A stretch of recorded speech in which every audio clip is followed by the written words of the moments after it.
And it's bad for you. Now, you wouldn't know it from some of the things I've said over the years, but I like people. I do. I like people, but I like them in short bursts. I don't like people for extended periods of time. I'm all right with them for a little while, but once you get up past around minute and a half, I got to get the fuck out of there. And my reason for this, my reason is for one that you may share, possibly. I have a very low tolerance level for stupid bullshit. That's all. Stupid bullshit. You know? And everyone wants to tell you their stupid bullshit. And a lot of them don't know when to stop talking. You ever run into that guy? Doesn't know when to stop talking, just continues running at the mouth like verbal diarrhea. Don't know when the conversation's over. Stupid, trivial shit you don't care anything about. Things you're not even remotely interested in. Did I tell you about my mom and dad? Well, my mom and dad went on vacation down to Mammoth Cave, Kentucky. This is about 6 years ago, I think. Seemed like it was about 6 years ago. 6 or 7, possibly 7, could be. Yeah. Somewhere in there, 6, 7, more than 6, less than 7. Let's call it 6.5. So my mom and dad went on vacation in Mammoth Cave, Kentucky, and my dad found a big rock. What he thought was a big rock, turns out it was a dinosaur turd. A petrified dinosaur turd, 27-pounder. You know, now that I think of it, it might have been 8 years ago. That would have been close to Y2K, wouldn't it? Remember Y2K? Whatever happened? Everybody's all worried about that. Nothing ever happened.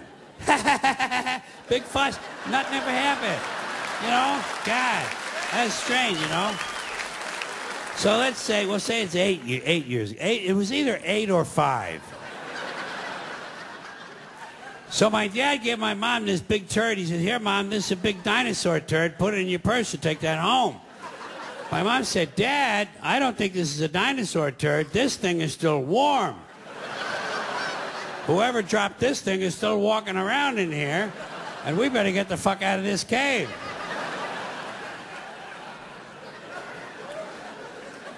Nine years ago.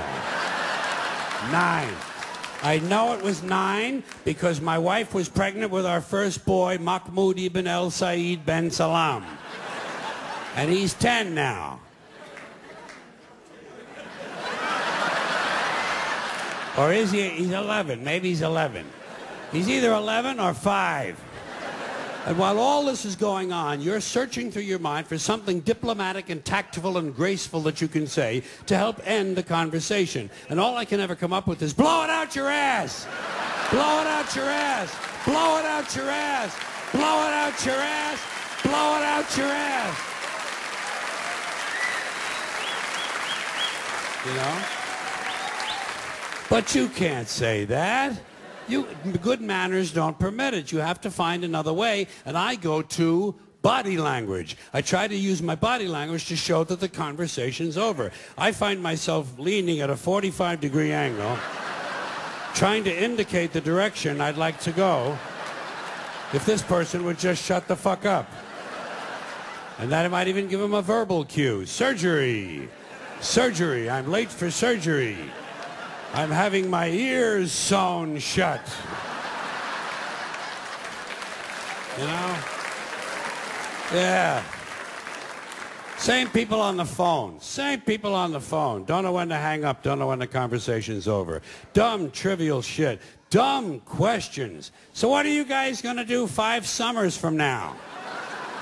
We haven't made any plans. Marge wants to go to the beach. The kids kind of like it at the lake, and I want to go to the mountains.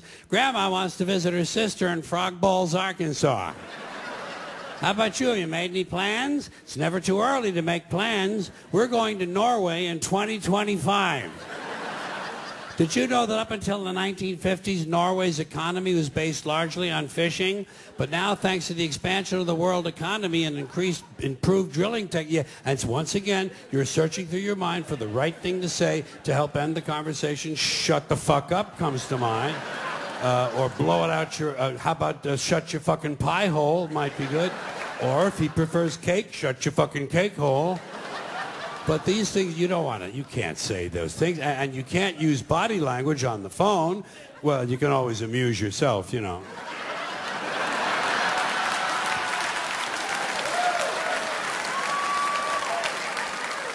Or if it's your mother, you show your mother respect, you put her on speakerphone.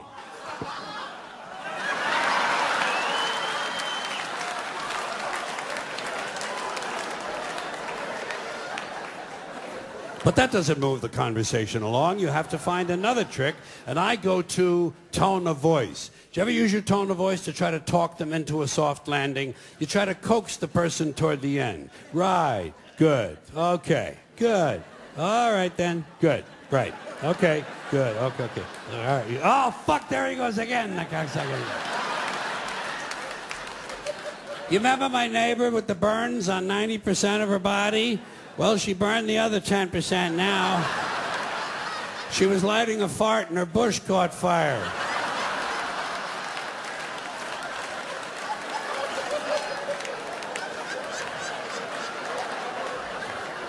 Listen, Reverend.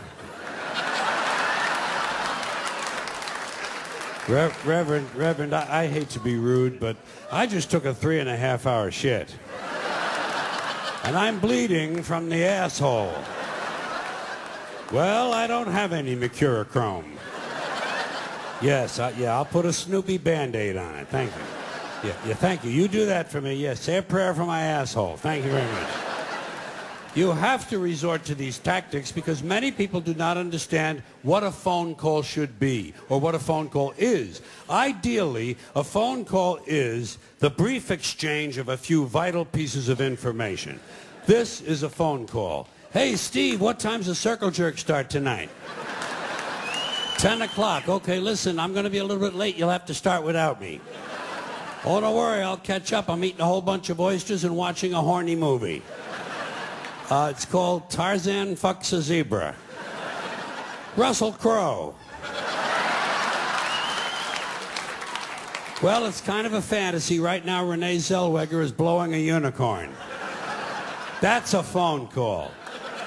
It should not be a 2.5-hour harangue of your third cousin describing her mailman's liposuction. God, people are fucking boring. People are just fucking boring.